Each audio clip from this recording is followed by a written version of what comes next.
For years, she had been trying to analyze herself, in the exhausting task of trying to walk through the labyrinths of her own psyche.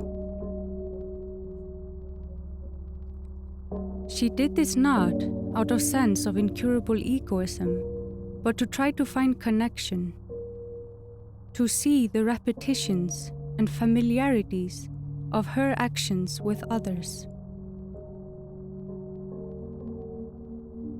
She tried to pick through and expose her desires. She tried to understand what and where the need derived from, and what it craved. She herself had always struggled with her melancholic tendencies, so she became fixated with the idea that melancholia was caused by a hint of loss. Loss for an archaic union, never lived but remembered. The book Black Sun captivated her, and while she was going through it, she felt uncomfortably confronted with her past. The descriptions of the person suffering from melancholia felt too familiar to her, where the loss of that archaic thing becomes overpowering, and nothing can have the erotic appeal like that union. That desire for an archaic other she felt had always been there, and she found that she understood her actions and passivity much more. She found that this loss or need had been the drive in her art making, where she could express it or try to overcome it, where her art allowed her to attempt to be more or other. But she had also experienced times where she had been completely endowed with her sorrow, making her completely passive. She saw the same behavior in others, so she started to feel that this loss was imprinted, truly archaic human need. She thought of the Greek myth that humankind used to be round, where there were 3 sexes. But because they had made attack upon the gods, they had punished them by splitting them into 2. So then mankind became the upright, separated 2s we know today. That myth seemed to her like a perfect imagination, exactly around this psychological need, this primal loss. So she started to look at her art from psychoanalysis, like Joseph Campbell had studied mythology, where the myths and rituals become the guides through our inner labyrinths. So her art became that, her quest to study her own inner being, and how it became performative and artistic, with and through matter. This myth of splitting into 2 became quite interesting to her. The ancient Greek had also split love into 2 dimensions, where on one hand they believed love to be spiritual quest for truth and beauty,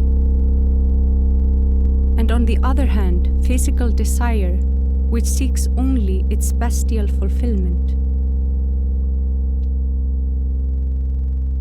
The West had a long history with duality and linear thinking.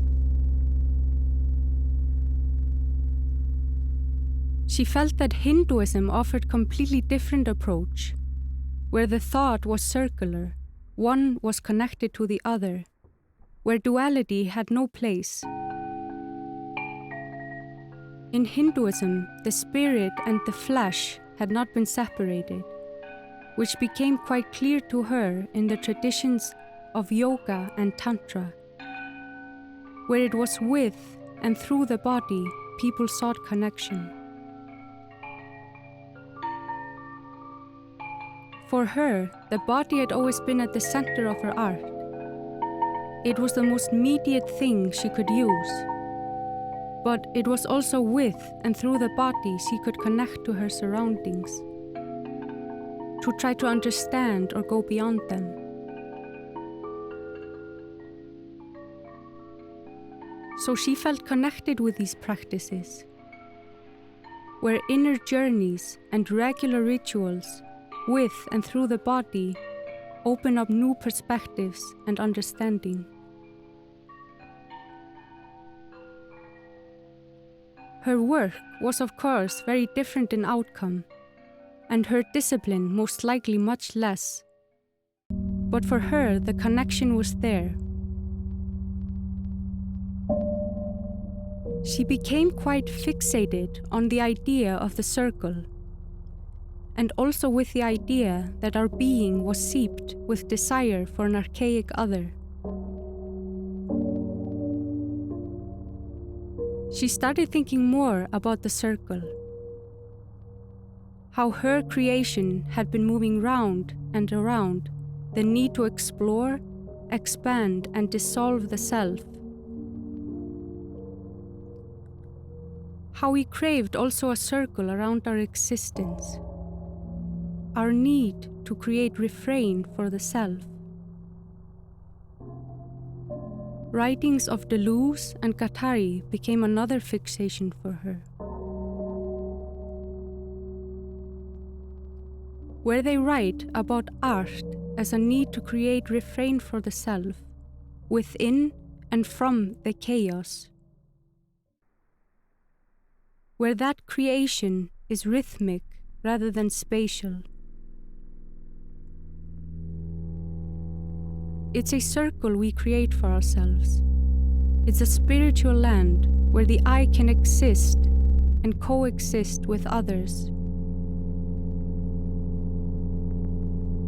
Her thoughts started running towards the images of the Sufism meditation dances, where they turn round and create a circle around themselves, and a larger circle as a group, where the action is rhythmic.